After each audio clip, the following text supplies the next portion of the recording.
Assalamualaikum warahmatullahi wabarakatuh. Inna hamdanillah wa syukru ala ni'amillah amma ba'du.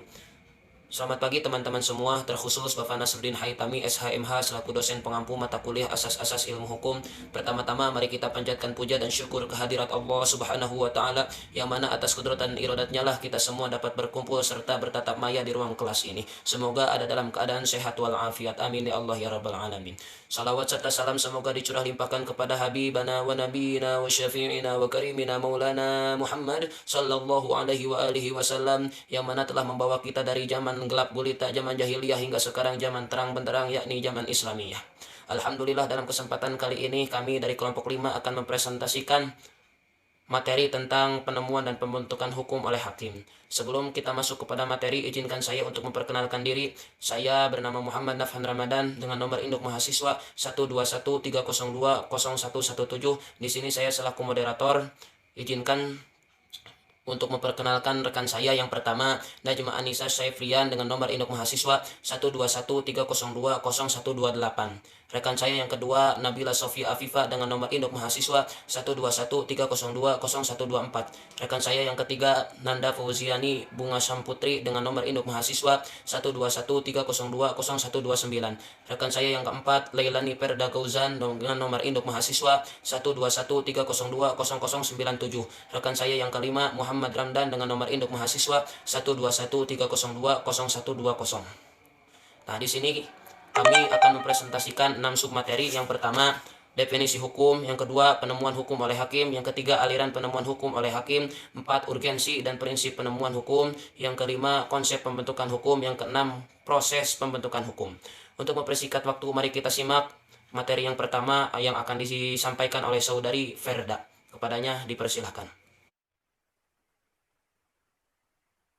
Terima kasih kepada moderator telah mengizinkan saya untuk menjelaskan dan mempresentasikan materi yang pertama, yaitu pengertian hukum. Hukum adalah aturan yang selalu ada dimanapun kita pergi. Hukum di suatu negara biasanya berbeda dengan hukum di negara lainnya. Dalam suatu negara juga beberapa daerahnya memiliki hukum adat, yaitu hukum yang lahir dari kebudayaan suatu bangsa. Pengertian hukum menurut beberapa ahli. Yang pertama ada Aristoteles. Hukum tertentu adalah aturan yang menetapkan atau melarang berbagai jenis tindakan, sedangkan hukum universal adalah hukum alam yang memiliki keteraturan dan pengarahan internalnya sendiri. Yang kedua, Ernest Utrecht.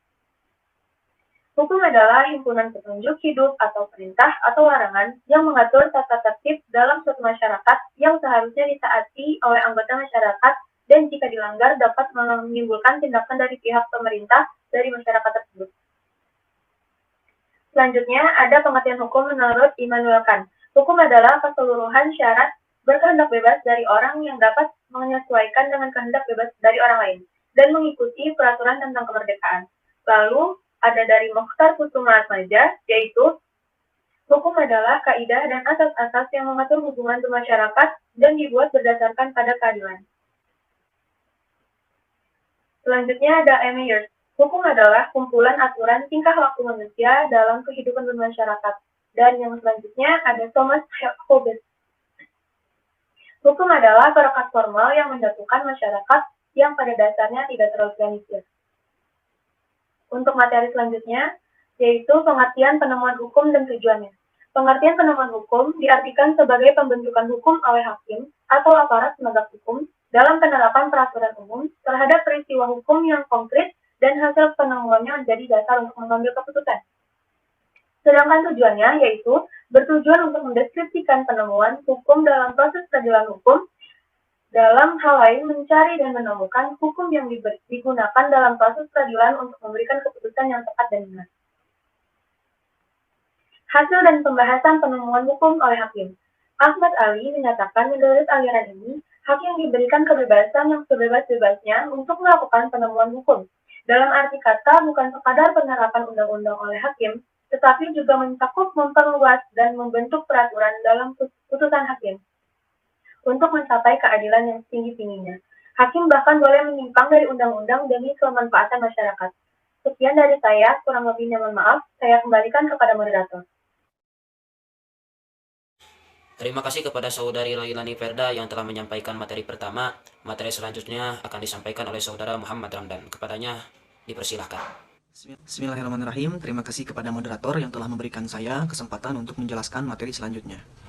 Materi selanjutnya yaitu aliran penemuan hukum oleh hakim. Ada beberapa aliran hukum yang ditemukan oleh hakim. Yang pertama yaitu aliran Begriff Jurisprudence. Aliran ini dikenal sebagai aliran yang mengawali dibolehkannya hakim melakukan penemuan hukum. Lalu aliran yang kedua yaitu aliran Interessen Jurisprudence. Aliran ini muncul sebagai kritik terhadap aliran yang pertama, di mana menurut aliran ini undang-undang jelas tidak lengkap. Lalu untuk aliran yang terakhir yaitu aliran sosiologis reskuo. Aliran ini lahir sebagai reaksi terhadap aliran yang kedua yang pada pokoknya hendak menahan kemungkinan munculnya kesewenang-wenangan hakim berkaitan dengan diberikannya hakim kesewenang-wenangan untuk menemukan hukum. Mungkin cukup sekian yang dapat saya sampaikan. Terima kasih atas perhatiannya. Saya kembalikan lagi kepada moderator. Terima kasih kepada saudara Muhammad Ramdan yang telah menyampaikan materi kedua. Materi selanjutnya akan disampaikan oleh saudari Nabila Sofia Afifah. Kepada Nabila dipersilahkan. Baik, terima kasih kepada moderator atas waktunya. Saya di sini akan mempresentasikan mengenai urgensi dan prinsip penemuan hukum. Hukum selalu hidup di tengah masyarakat, sebagaimana ungkapan bahwa di mana ada masyarakat, di situ ada hukum. Sehingga dinamika hukum akan selalu berjalan bersama perkembangan masyarakat, tempat di mana hukum itu berada. Peraturan perundang-undangan yang dibentuk dalam suatu masyarakat tidak selamanya mampu untuk menjawab masalah-masalah yang ada. Ahmad Ali pernah mengungkapkan bahwa hukum tertatih-tatih mengikuti perkembangan masyarakat. Oleh karena itu, tidak jarang terjadi suatu perkara atau masalah yang ada ternyata belum diatur oleh suatu perundang-undangan atau telah diatur tapi tidak lengkap, sehingga hakim sebagai penegak hukum dan keadilan wajib menggali, memahami, dan mengikuti nilai-nilai hukum yang berkembang sehingga putusannya selalu dirasa adil oleh masyarakat. Peraturan perundang-undangan mempunyai banyak masalah, antara lain tidak fleksibel, tidak pernah lengkap untuk memenuhi segala peristiwa hukum atau tuntutan hukum, dan menimbulkan apa yang lazim disebut dengan kekosongan hukum atau res vacuum. Barangkali lebih tepatnya adalah kekosongan peraturan perundang-undangan. Kelemahan-kelemahan dari peraturan perundang-undangan inilah yang terjadi kemudian membutuhkan suatu konsep penemuan hukum oleh hakim, meskipun dalam hal tertentu penemuan hukum ini dibatasi demi keadilan. Kekosongan hukum sangat mudah terjadi jika sumber hukum satu-satunya adalah undang-undang. Dalam rangka mengisi kekosongan hukum ini, maka hakim memiliki wewenang untuk melakukan penafsiran, namun khusus untuk peradilan pidana, analogi tidak diperkenankan. Kewenangan hakim untuk melakukan penemuan hukum juga merupakan konsekuensi dari asas peradilan, di mana pengadilan tidak boleh menolak untuk memeriksa, mengadili, dan memutuskan suatu perkara yang diajukan dengan dalih bahwa hukum tidak ada atau kurang jelas, melainkan wajib untuk memeriksa dan mengadilinya.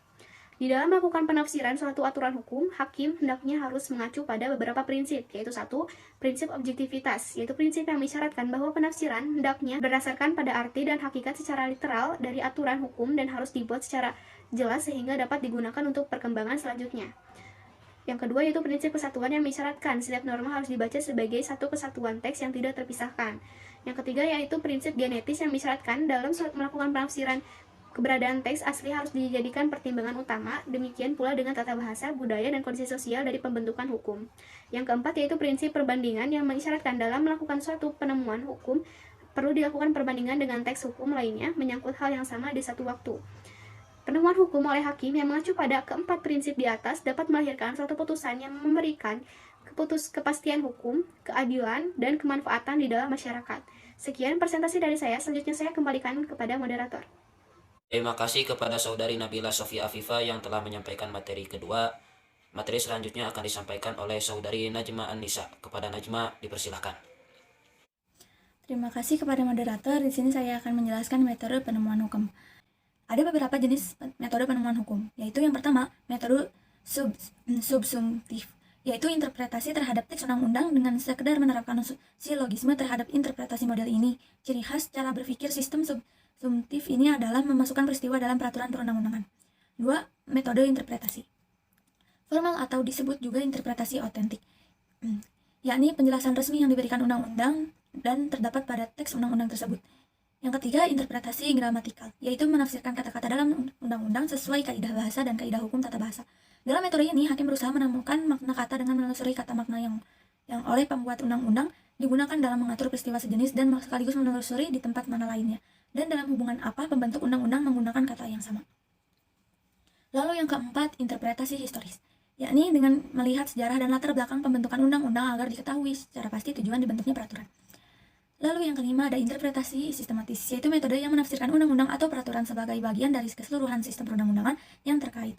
Hakim harus memahami seluruh bagian dari suatu peraturan yang mengatur terhadap suatu peristiwa yang terkait, dan tidak boleh memisah-misahkannya. Demikian juga antara undang-undang yang satu dengan undang-undang yang lain mempunyai hubungan yang sama atau sejenis. Lalu yang keenam, interpretasi sosiologis atau teleologis. Penafsiran ini merupakan penyesuaian antara peraturan hukum dengan keadaan baru yang dibutuhkan dalam masyarakat. Lalu yang ketujuh, interpretasi komparatif, membandingkan antara dua atau lebih aturan hukum terhadap suatu peristiwa tertentu untuk diambil salah satu di antaranya yang lebih memenuhi rasa keadilan serta bermanfaat dan berkepastian hukum. Lalu yang kedelapan, interpretasi futuris atau disebut juga interpretasi antisipatif, yaitu pemecahan yang dilakukan dengan menggunakan peraturan-peraturan yang belum berlaku yang sedang dalam proses pengundangan atau rancang undang-undang. Lalu yang kesembilan, interpretasi restriktif, yaitu metode yang sifatnya membatasi, artinya peraturan perundang-undangan itu tidak bisa diperluas karena sifatnya yang mutlak dan terbatas. Lalu yang ke-10, interpretasi ekspensif, yaitu kebalikan dari metode restriktif, yaitu penafsiran yang bersifat meluas, artinya apa yang disebut dalam undang-undang itu diperluas maksudnya. Metode penemuan hukum sebagaimana disebut di atas oleh Ahmad Ali digolongkan ke dalam penemuan hukum dengan interpretasi karena masih berpegang pada teks undang-undang. Metode penemuan hukum di atas ada juga metode penemuan hukum Islam sebagai berikut. Metode penemuan hukum yang dimaksud dalam sub ini adalah thoriqah, yaitu jalan atau cara yang harus dilakukan oleh seorang mujtahid dalam memahami penemuan dan merumuskan hukum syara. Penemuan hukum dalam hukum Islam atau ijtihad pada dasarnya adalah usaha memahami, menemukan, dan merumuskan hukum syara. Bagi hukum yang jelas terdapat nash. Usaha yang dilakukan oleh penemu hukum atau mujtahid adalah memahami nash yang berisi hukum itu dan merumuskan dalam bentuk rumusan hukum yang mudah dilaksanakan secara operasional. Bagi hukum yang tidak tersurat secara jelas dalam nash, kerja ijtihad adalah mencari apa yang terdapat di balik naskah tersebut, kemudian merumuskannya dalam bentuk hukum. Sedang bagi hukum yang sama sekali tidak ditemukan petunjuknya dalam nash, tetapi mujtahid menyadari bahwa hukum Allah pasti ada, maka kerja ijtihad adalah menggali sampai menemukan hukum Allah, kemudian merumuskannya dalam rumusan hukum yang operasional. Meskipun ada beberapa metode ijtihad dalam menetapkan hukum, namun tidak semua metode itu disepakati penggunaannya. Dalam bahasan ini, kita akan dikemukakan beberapa cara atau metode tersebut. Di antaranya, yang pertama ada kias. Secara bahasa, kias berarti ukuran mengetahui ukuran sesuatu, membandingkan atau menyamakan sesuatu dengan yang lain. Sedangkan pengertian kias secara terminologi terdapat beberapa definisi yang walaupun redaksi berbeda tapi mengandung pengertian yang sama. Di antaranya yang dikemukakan Sadr al-Syariah, bahwa kias adalah memberlakukan hukum asal kepada hukum furu, disebabkan suatu mat yang tidak dapat dicapai melalui pendekatan bahasa saja. Lalu yang kedua ada istihsan. Istihsan termasuk salah satu metode penemuan hukum atau ijtihad yang diperselisihkan oleh para ulama, meskipun dalam kenyataannya semua ulama menggunakan secara praktis. Lalu yang ketiga ada maslal al-mursalah. Secara etimologis, maslahah dengan manfaat.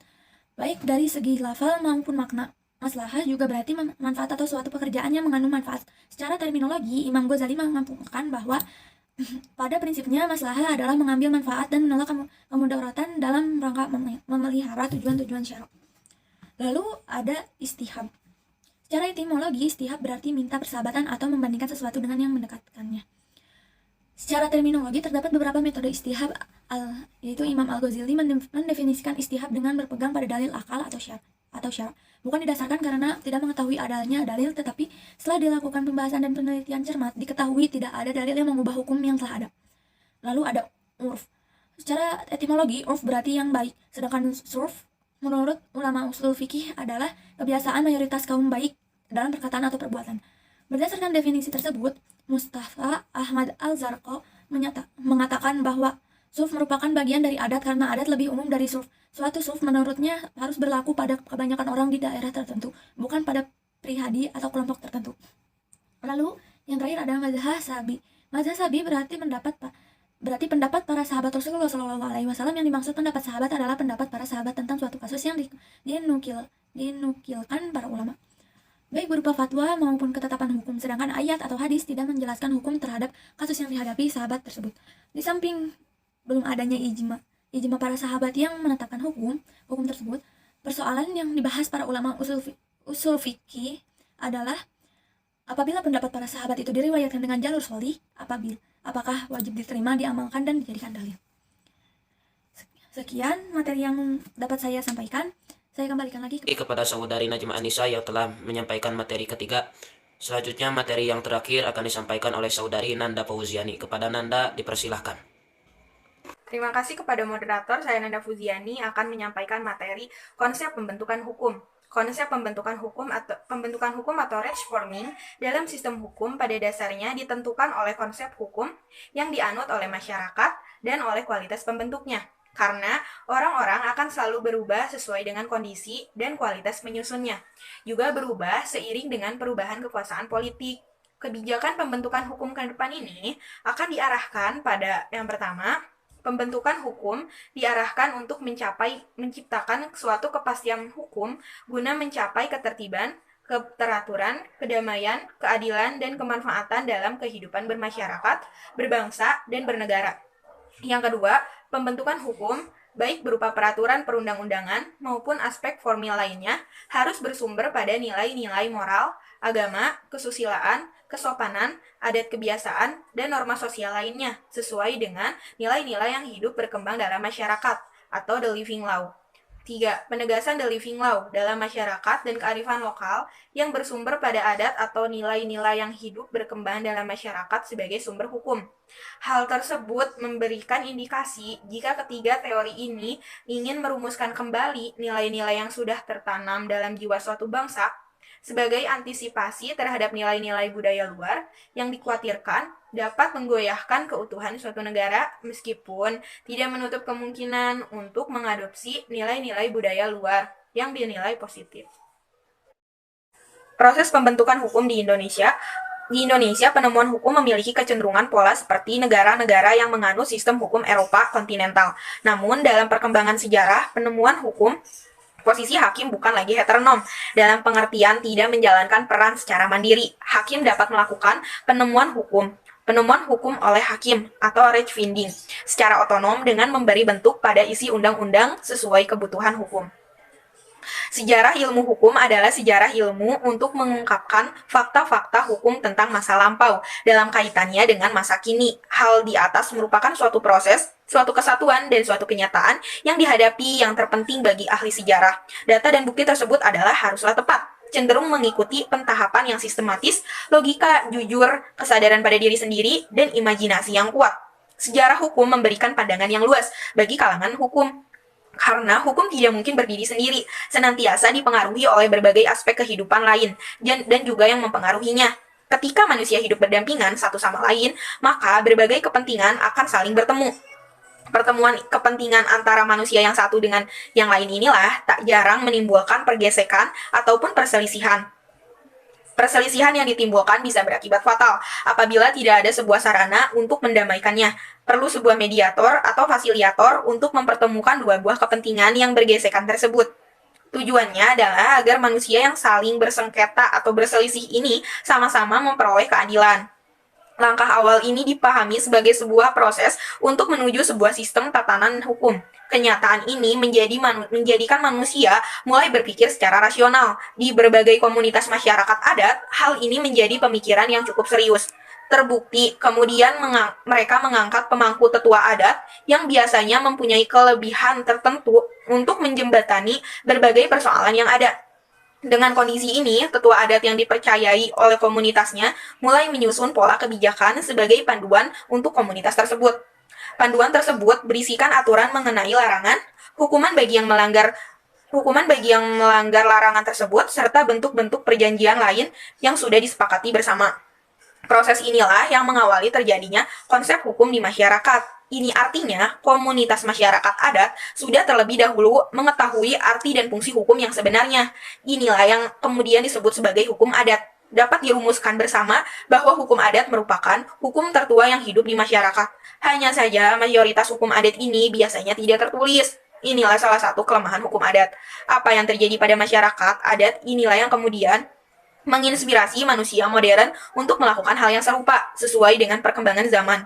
Masyarakat adat harus melakukan kontak dengan masyarakat adat yang lain untuk memenuhi kebutuhannya. Kebutuhan yang dimaksud ini biasanya masih terbatas pada pemenuhan kebutuhan pokok.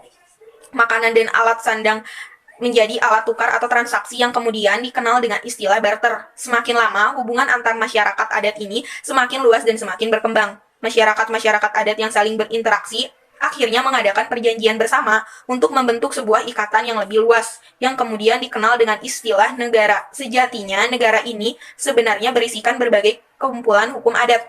Terkadang antara hukum adat yang satu dengan hukum adat yang lain juga saling berbenturan. Untuk mengatasi persoalan tersebut, muncullah musyawarah untuk menentukan sebuah hukum yang akan digunakan bersama. Hal ini dilakukan untuk meminimalisir pergesekan atau perselisihan yang mungkin terjadi antara masyarakat adat. Lalu dibentuklah perjanjian bersama untuk menjembatani perselisihan tersebut. Tak lain dan tak bukan, tujuan dibentuknya hukum dalam sebuah negara adalah untuk memperoleh keadilan. Seiring dengan berkembangnya waktu, manusia modern memerlukan tatanan yang lebih selaras, seimbang dalam menjembatani berbagai kepentingan yang semakin dinamis dan kompleks ini. Hukum yang tadinya tidak tertulis akhirnya disepakati bersama untuk dibakukan dan dijadikan pedoman. Tentunya pedoman yang dimaksud kemudian dilakukan secara tertulis. Hukum tertulis inilah yang kita kenal sampai sekarang.